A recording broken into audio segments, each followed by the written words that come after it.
তুই কি জানিস আজকাল ক্লাসে খুব চুরি হইতেছে? তাতে আমার কি, সবসময় তো টাকা আমি পকেটেই রাখি। Excuse me.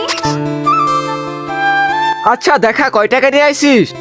আরে আমার টাকা কোথায়? আমি তো পকেটে রেখেছিলাম, না জানি কে চুরি করে নিয়েছে, এখন কাকে বলবো? খুব ভাব ধরতে ছিল, দিলাম তো সবগুলো টাকা মেরে। যে বাচ্চারা সায়েন্সের প্র্যাকটিক্যাল খাতা কিনেনি তার দাঁড়িয়ে পড়ো। আমি তো একদমই দাঁড়াবো না প্র্যাকটিক্যালের জন্য, এর থেকে ভালো আমি কার কাছ থেকে চুরি করে নেই।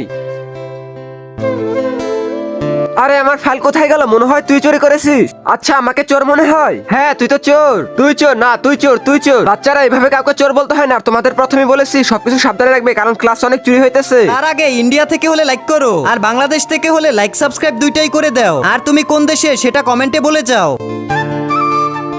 ম্যাম এই নেন আমার প্র্যাকটিক্যাল, এটা চেক করে দেন। এই সুযোগে ম্যামের ব্যাগ থেকে লিপস্টিকটা চুরি করে নেই। এই নাও বেটা, হয়ে গেছে। ঠিক আছে ম্যাডাম, তাহলে এখন আমি আসি। ওই আজকে আমি শুনেছি ম্যাডাম লাস্টের ক্লাসে সবার ব্যাগ চেক করবে। তাহলে তো ভালোই হবে, কে চোর সেটা জানতে পারবো। আচ্ছা তাহলে এই কথা, তাহলে আমার কিছু না কিছু তো করতে হবে। আজকে সবার ব্যাগ চেক করব।